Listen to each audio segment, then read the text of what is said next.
Résumé des temps forts de la Genèse. Bienvenue à cette série de résumés de la Bible.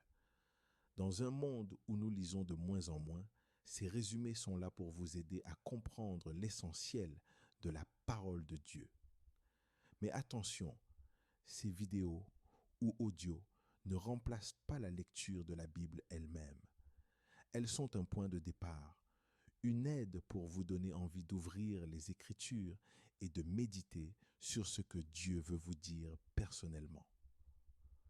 Prenons un moment pour prier avant de commencer. Seigneur, nous venons devant toi avec un cœur ouvert.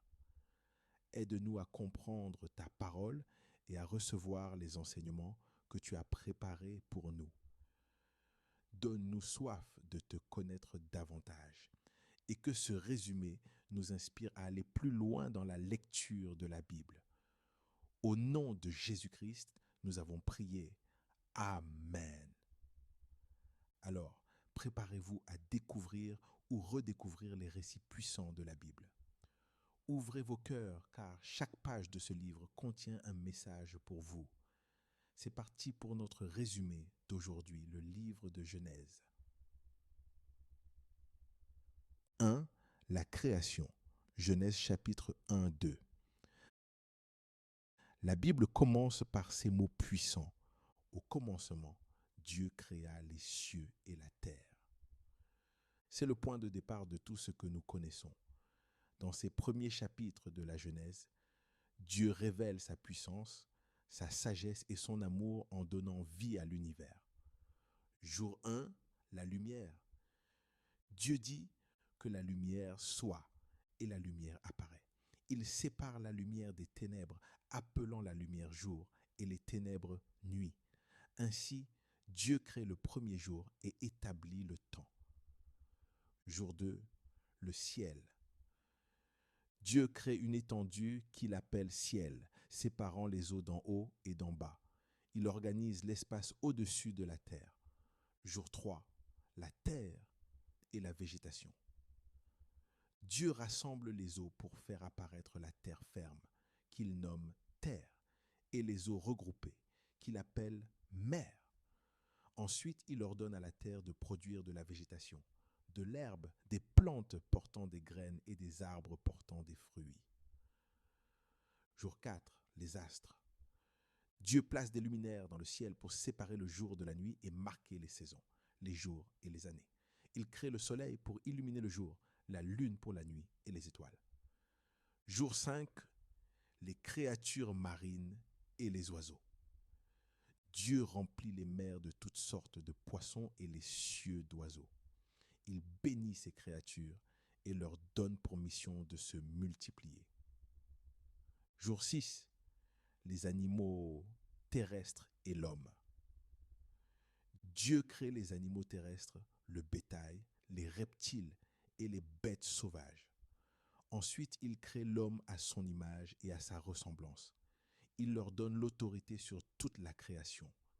Adam et Ève, le premier homme et la première femme, sont créés pour refléter Dieu et vivre en communion avec lui. Jour 7, le repos. Le 7e jour, Dieu contemple tout ce qu'il a créé et voit que c'est très bon. Il se repose, établissant ainsi le principe du sabbat, un jour de repos et de sanctification. Le jardin d'Éden, Dieu plante un magnifique jardin en Éden et y place Adam et Ève. Le jardin regorge d'arbres magnifiques, dont l'arbre de vie et l'arbre de la connaissance du bien et du mal.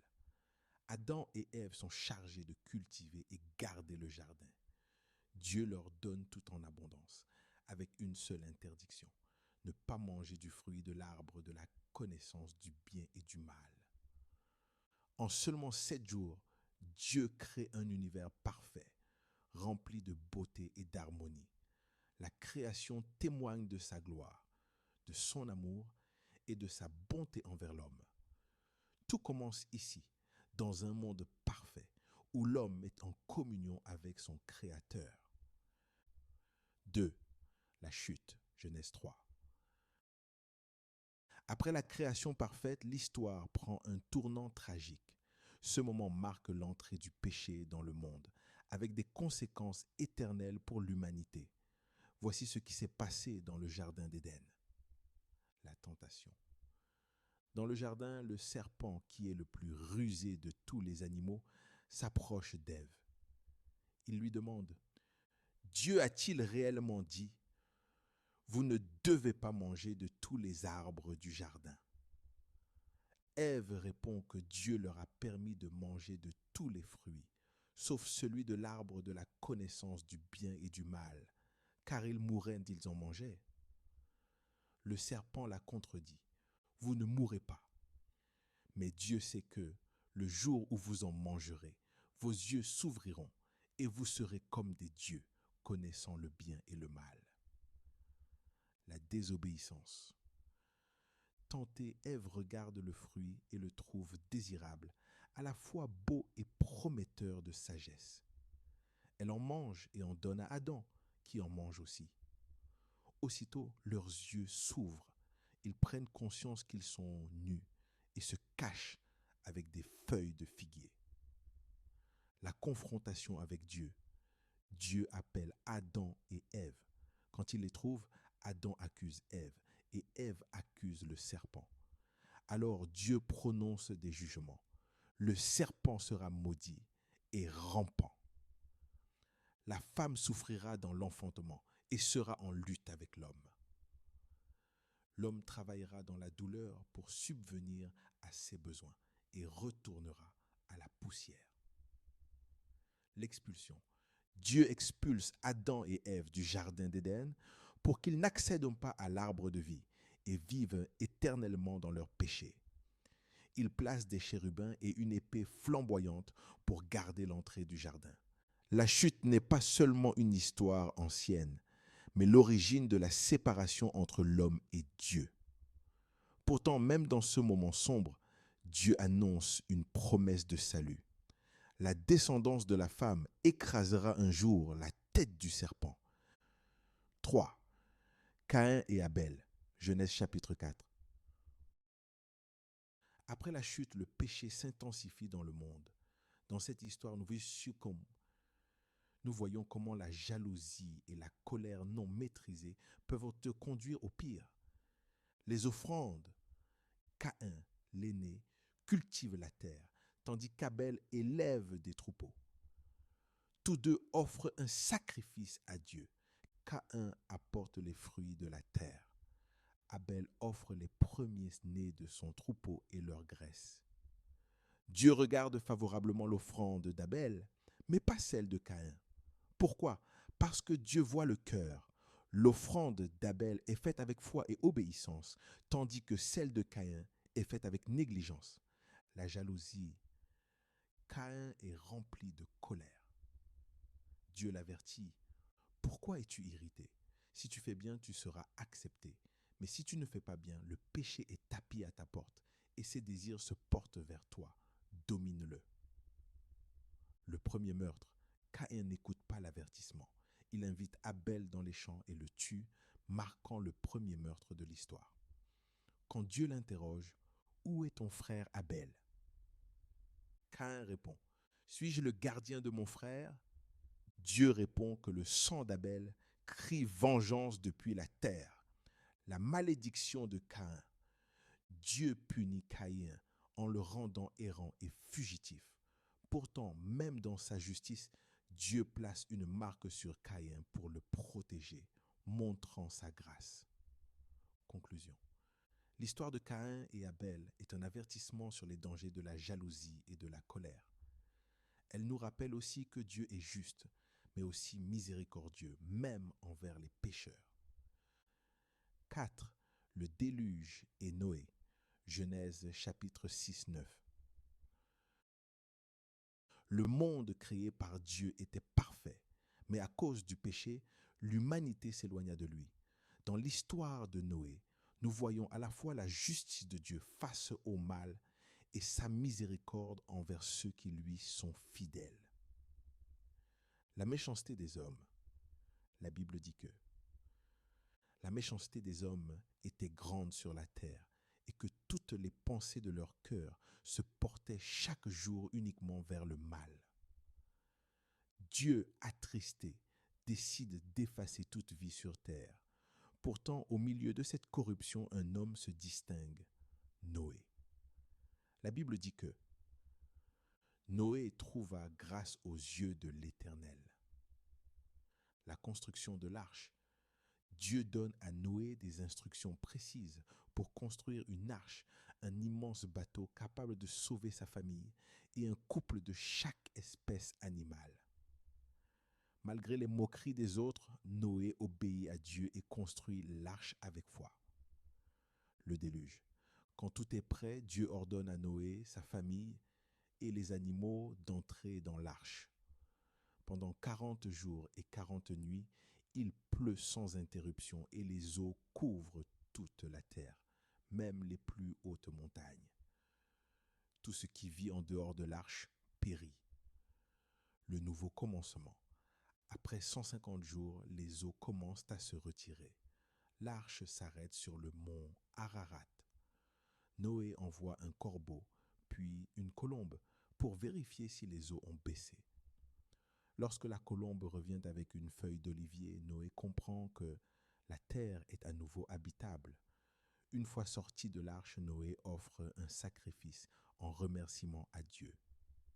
L'alliance et l'arc-en-ciel. Dieu fait une alliance avec Noé et toute l'humanité. Il ne détruira plus jamais la terre par un déluge. En signe de cette alliance, il place un arc-en-ciel dans le ciel, un rappel de sa miséricorde. L'histoire de Noé nous rappelle que même au milieu du chaos, Dieu est fidèle à ceux qui lui obéissent. Il est un Dieu de justice, mais aussi un Dieu d'espérance. 5. La tour de Babel. Genèse chapitre 11. Après le déluge, l'humanité s'est multipliée, mais une fois encore, les hommes ont choisi de désobéir à Dieu. Cette histoire nous montre la fierté de l'homme face à la souveraineté de Dieu. Le projet des hommes. Les descendants de Noé parlent une seule et même langue. Ils se rassemblent dans une plaine en Shinéar et décident de construire une ville avec une tour dont le sommet atteindrait le ciel. Leur but ? Se faire un nom et ne pas être dispersés sur toute la terre. Mais derrière ce projet, il y a l'orgueil et une volonté d'indépendance par rapport à Dieu. L'intervention de Dieu. Dieu observe leur construction et dit : Voici, ils sont un seul peuple et ils ont tous une même langue. C'est là ce qu'ils commencent à faire. Maintenant, rien ne les empêchera d'accomplir tout ce qu'ils projettent. Pour stopper leur orgueil, Dieu brouille leur langage, rendant impossible la communication entre eux. Cela les oblige à abandonner la construction et à se disperser sur toute la terre. La signification du nom. La tour est appelée Babel, qui signifie confusion, car c'est là que Dieu a confondu leur langage. L'histoire de Babel nous montre que l'orgueil de l'homme ne peut jamais surpasser la souveraineté de Dieu. En même temps, elle explique l'origine de la diversité des langues et des nations. 6. L'appel d'Abraham, Abraham, Genèse chapitre 12, 25. L'histoire d'Abraham est une démonstration de foi, d'obéissance et de la fidélité de Dieu à ses promesses. C'est à travers cet homme que Dieu met en œuvre son plan pour bénir toutes les nations. L'appel d'Abraham. Abraham, vivant à Ur des Chaldéens, est appelé par Dieu. Quitte ton pays, ta patrie et la maison de ton père et va vers le pays que je te montrerai. Je ferai de toi une grande nation. Je te bénirai et je rendrai ton nom grand. Sans hésitation, Abraham obéit. À 75 ans, il quitte tout ce qu'il connaît pour se diriger vers Canaan, accompagné de sa femme Saraï et de son neveu Lot. Abraham marche parfois, ne connaissant ni le chemin, ni la destination finale. La promesse de descendance. Abraham s'installe en Canaan, mais il n'a toujours pas d'enfant. Dieu lui promet : regarde les étoiles dans le ciel. Si tu peux les compter, ainsi sera ta descendance. Abraham croit et Dieu lui attribue cette foi comme justice. L'alliance est le changement de nom. Pour confirmer sa promesse, Dieu conclut une alliance avec Abraham. Il change son nom en Abraham, signifiant père d'une multitude, et celui de Saraï en Sarah, princesse. Le signe de cette alliance est la circoncision, un rappel visible de la relation entre Dieu et Abraham. La naissance d'Isaac, malgré leur âge avancé, Abraham a 100 ans et Sarah 90, Dieu accomplit sa promesse. Sarah donne naissance à Isaac, l'enfant de la promesse qui deviendra l'héritier de l'alliance divine. Isaac signifie rire en souvenir de l'incrédulité joyeuse de Sarah lorsqu'elle avait entendu qu'elle deviendrait mère. L'épreuve du sacrifice. Dieu met Abraham à l'épreuve en lui demandant de sacrifier son fils Isaac. Obéissant, Abraham monte sur le mont Moria avec Isaac, porte le bois du sacrifice et lie son fils sur l'autel. Au moment de lever le couteau, un ange de Dieu intervient. Ne porte pas la main sur l'enfant, car maintenant je sais que tu crains Dieu. Dieu pourvoit un bélier pour le sacrifice. Cet acte de foi d'Abraham confirme qu'il est digne d'être le père des croyants. La confirmation de la promesse. Après cette épreuve, Dieu renouvelle sa promesse. Je multiplierai ta descendance comme les étoiles du ciel et comme le sable au bord de la mer. En ta descendance, toutes les nations de la terre seront bénies. L'histoire d'Abraham montre que la foi et l'obéissance à Dieu ouvrent la porte à des bénédictions extraordinaires. Abraham devient le père de la foi et c'est à travers lui que Dieu commence son plan de salut pour toute l'humanité. 7. Les histoires de Jacob et Ésaü, Genèse chapitre 25-36.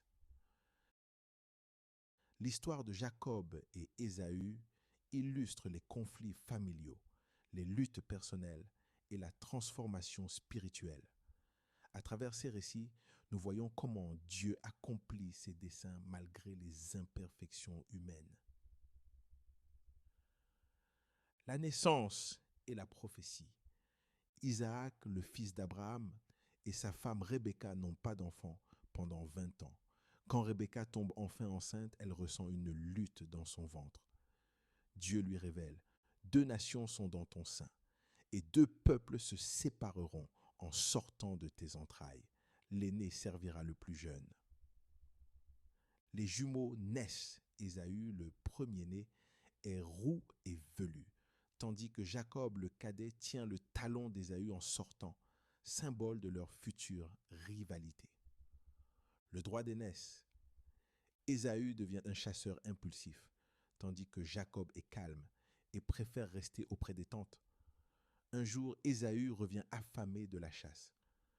Voyant une soupe que Jacob prépare, il dit « Laisse-moi manger, je vais mourir de faim. » Jacob profite de l'occasion et répond « Vends-moi ton droit d'aînesse en échange de cette soupe. » Ésaü, méprisant son héritage, accepte. Jacob obtient ainsi le droit d'aînesse, symbole de leadership et de bénédiction. La tromperie pour la bénédiction. Vers la fin de sa vie, Isaac, vieux et presque aveugle, veut bénir Ésaü, mais Rebecca aide Jacob à se faire passer pour son frère. Jacob porte des peaux d'animaux sur ses bras pour imiter la pilosité d'Ésaü et prépare un repas pour Isaac. Trompé, Isaac bénit Jacob, lui accordant la bénédiction destinée au premier-né. Que des peuples te servent et que des nations se prosternent devant toi. Ésaü, furieux, promet de tuer Jacob, qui doit fuir chez son oncle Laban. La rencontre avec Dieu. Sur le chemin de sa fuite, Jacob fait un rêve, une échelle reliant la terre et le ciel, avec des anges qui montent et descendent. Dieu lui apparaît et renouvelle la promesse faite à Abraham. Ta descendance sera comme la poussière de la terre. Je suis avec toi et je te garderai partout où tu iras. Jacob se réveille et nomme l'endroit Béthel, signifiant maison de Dieu. La lutte avec l'ange. Après des années chez Laban, Jacob retourne vers sa famille. Craignant la vengeance d'Ésaü, il passe une nuit à prier seul. Là, un homme mystérieux, un ange de Dieu, lutte avec lui jusqu'à l'aube. Jacob refuse de le laisser partir sans une bénédiction. L'ange bénit Jacob et change son nom en Israël, signifiant celui qui lutte avec Dieu. Cette rencontre marque une transformation spirituelle pour Jacob. La réconciliation avec Ésaü. Jacob envoie des cadeaux pour apaiser Ésaü.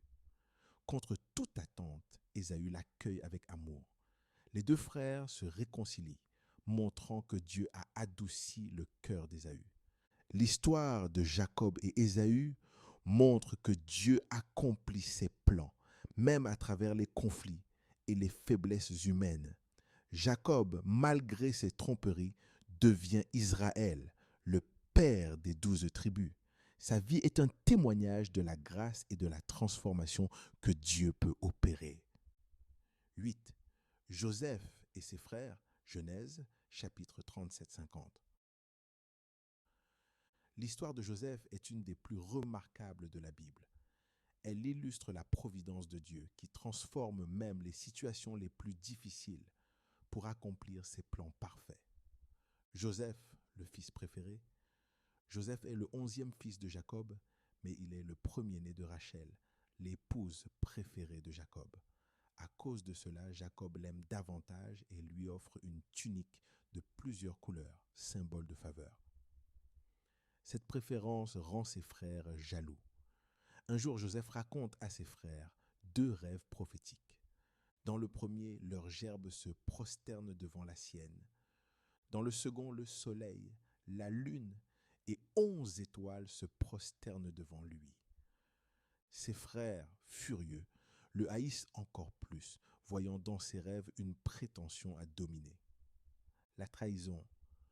Un jour, Jacob envoie Joseph chercher ses frères dans les champs. Lorsqu'il le voit arriver, il complote contre lui. Il le jette dans une citerne vide et envisage de le tuer.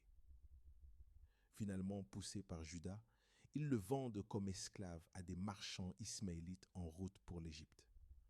Pour tromper leur père, ils trempent la tunique de Joseph dans du sang de chèvre et la ramènent à Jacob, qui croit que son fils a été dévoré par une bête sauvage. Joseph en Égypte. En Égypte, Joseph est vendu à Potiphar, un officier du Pharaon.